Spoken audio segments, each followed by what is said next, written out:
great opportunity to have this space to discuss some of the hot issues that we've talked about, from immigration reform and issues at the state and local level. But in any case, I am a candidate. I am on your ballot if you are a city voter. And if you're not a city voter, you can tell your friends, family, and colleagues that you met me and you encourage them to vote for me. So I am, running for a second time. I am running, why am I running? This is an incredible, amount of time, energy, and resources to run for public office. In a field race of a city this size, we have 24 other candidates.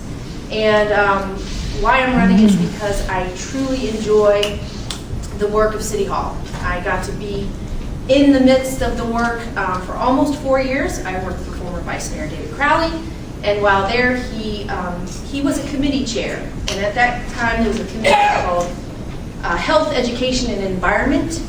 And anything related to those three things that were legislative proposals or policies would flow through his office. And so I staffed that work. I staffed his office as he managed that committee. And so I got to work on gun violence. Why? Because we saw it as a public health crisis. And so we tackled gun violence in the context of that committee, viewing it as a public health threat, and worked on implementing Ceasefire Cincinnati and other initiatives. The environment, we worked on environmental justice, and this was a 4-year-long, real lengthy process of building community engagement around this policy that we ultimately were able to pass.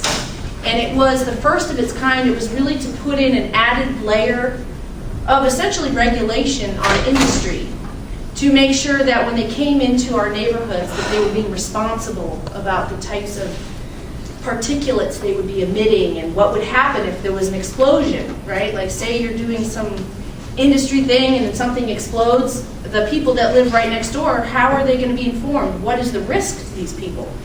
Because what we knew was that it was really tied into environmental justice, and we knew that usually communities of color and communities of poor people tend to bear the brunt of environmental hazards, and that's very true here in Cincinnati. So those are the types of things I got to work on. And so I bring to this role someone who has experience, someone who has real excitement and passion for this work. Lately, professionally, I'm the CEO of Community Shares of Greater Cincinnati. We do fundraising for local nonprofits. One of them is the League of Women Voters Education Fund, which helps to put together your guide right in front of you. It's a nonpartisan guide to your vote. And so it's a great day job that I have there, and it helps me stay connected into the work of social justice, environmental justice, and equity building. So that's what I do as a day job. So I am asking for your vote to help me get to City Hall, and with that, I will close. Thank you.